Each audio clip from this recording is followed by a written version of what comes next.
गुरुर्ब्रह्मा गुरुर्विष्णु गुरुर्देवो महेश्वर गुरु साक्षात् परं ब्रह्म तस्मै श्री गुरुवे नमः।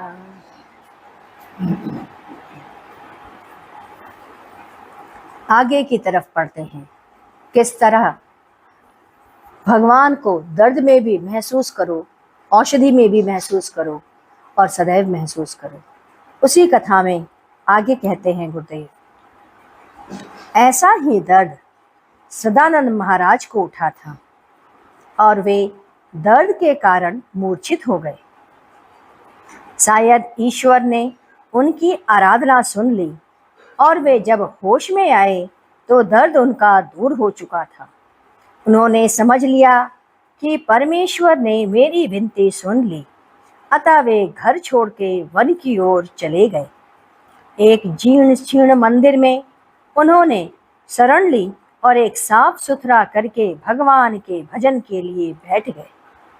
कहते हैं सदानंद महाराज जिस पेड़ के नीचे बैठकर भगवत चिंतन करते थे, उस पेड़ पर एक बहुत बड़ा सा सर्प रहता था। एक बार वे भगवत चिंतन कर रहे थे कि उस सर्प ने सदानंद महाराज को लपेट लिया। धीरे धीरे उसने उन्हें कसना आरंभ किया।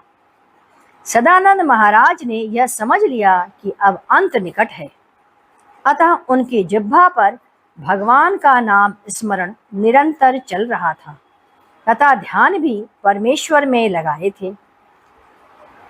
सर्प को छुड़ाने की उन्होंने कोशिश नहीं की और न ही वे चिल्लाए। सर्प उनको धीमे धीमे कसता गया। परिणाम यह हुआ कि उन्हें मल निकल आया और मुंह से वमन होने लगा।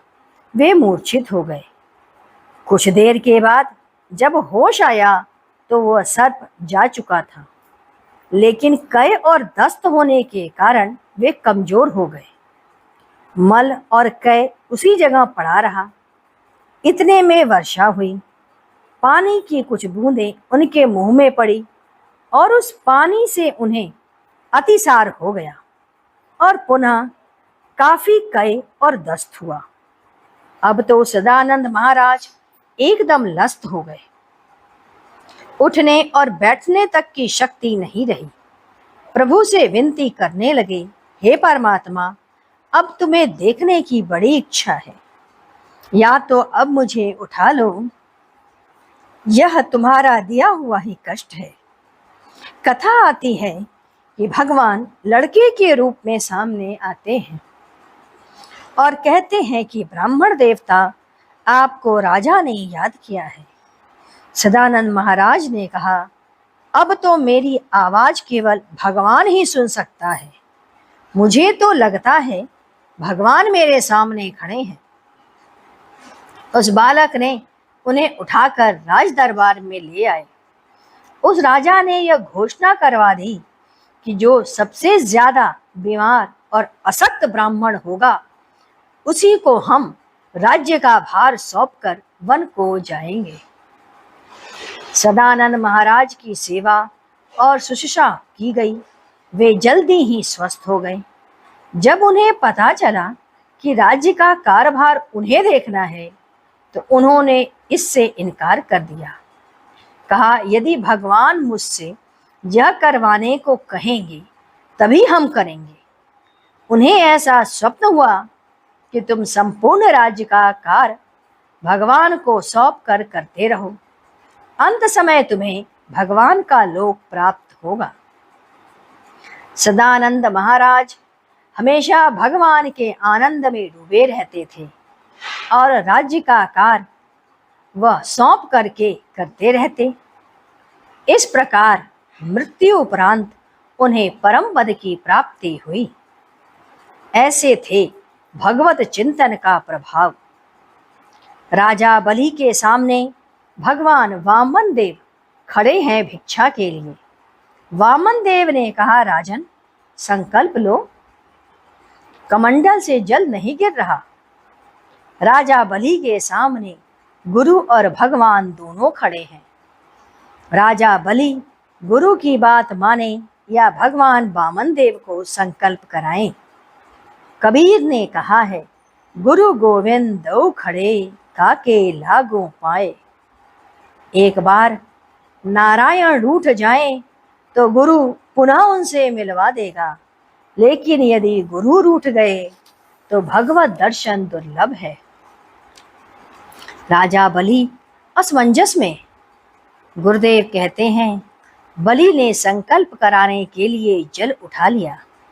गुरु को भगवान ही भेजता है। गुरु के अंदर भगवत तत्व विराजित रहता है। उसी की प्रेरणा से गुरु भी कार्य करता है। भगवान वामन देव सोच रहे हैं, एक राजा बलि है जो दान देने के लिए तत्पर है।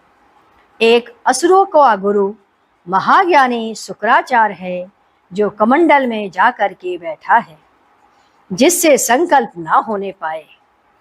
भगवान ने कहा, राजन, कुशा उठा लें और उसके छेद में डालें, जिससे कि जल आवे।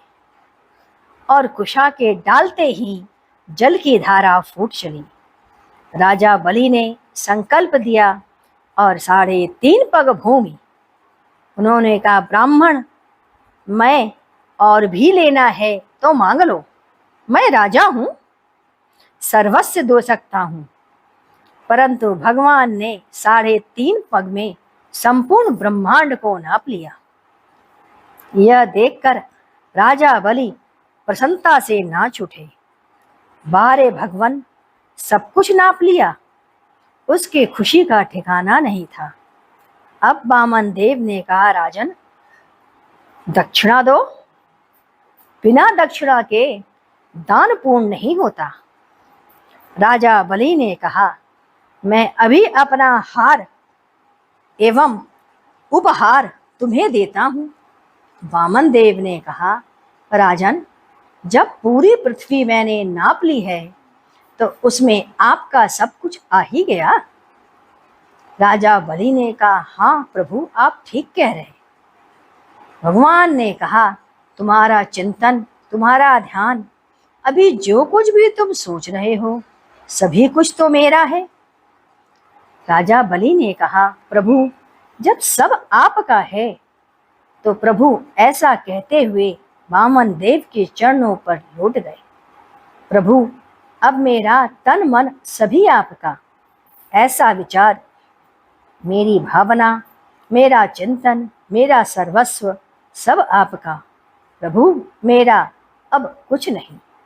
यह दान की वृत्ति राजा बलि की देखकर देवतागण फूलों की वर्षा करने लगे। दान तो कर्ण ने भी दिया था। राजा हरिश्चंद्र ने भी दान दिया। कर्ण के पास जो भी कोई आता, कर्ण उसे वापस कभी नहीं करता।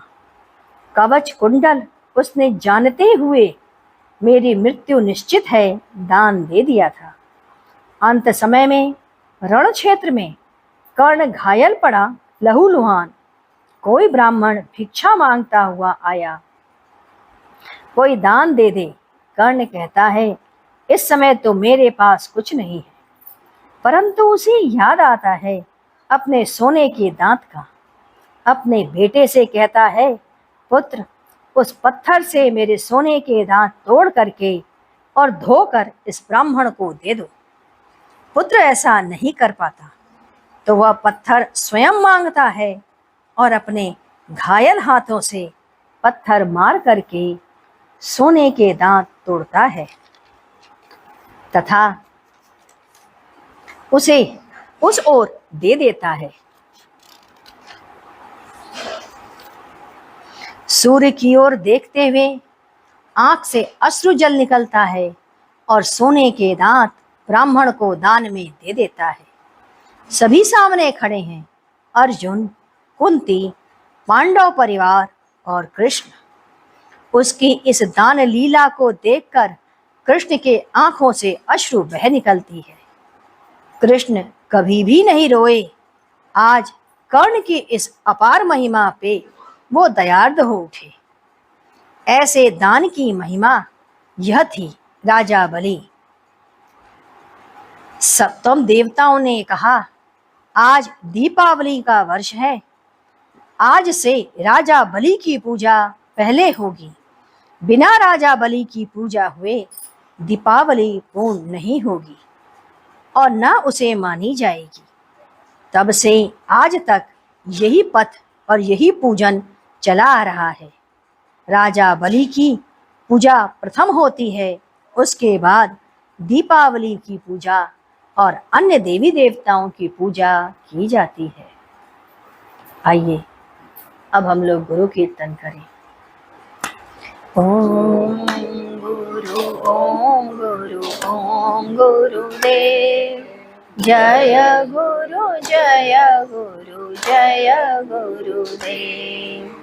ओम गुरु ओम गुरुदेव, जय गुरु जय गुरुदेव।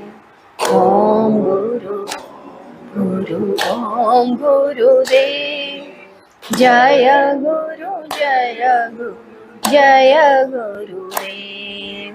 ओम गुरु